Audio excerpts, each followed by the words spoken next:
The Minnesota Vikings sign undrafted free agent offensive lineman from West Virginia, Doug Nestor. Let's get to know him a little bit. Before we do, make sure to subscribe to the channel.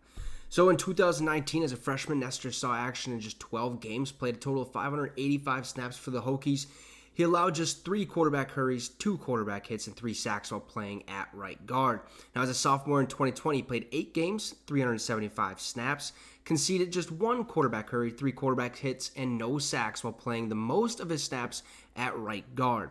After the end of the season, Nestor transferred to West Virginia, where he, as a junior, he saw action in 13 games, totaled 807 snaps, gave up 8 quarterback hurries, 3 quarterback hits, and 3 sacks while playing at right guard. Okay, so moral of the story, this guy plays at right guard. In 2022, Nestor saw action in just 11 games, played 807 snaps just like he did the year before, had 9 quarterback hurries, 3 quarterback hits, and 1 sack, again while playing most of his snaps at right guard. In 2023, as a fifth-year senior, he saw action in just 11 games, totaled 621 snaps for the Mountaineers.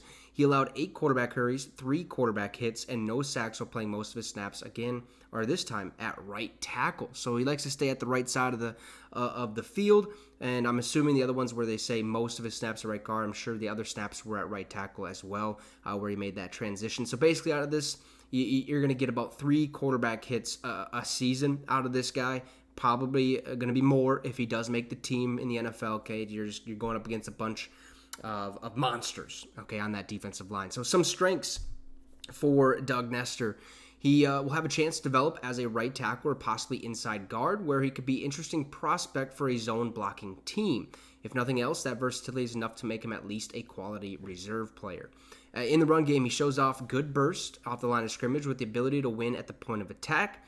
His best asset is his strength and disposition as a run blocker, gives a strong initial punch, plays with good leverage, bends at the knees and sees what he's hitting, showing the ability to roll his hips into the defender and drive him off the line of scrimmage.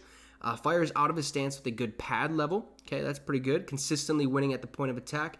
And also, he dips his shoulder and moves his feet to get outside leverage when needed. Strong and low coming out of his stance, effective in short yardage situations. So some weaknesses of it.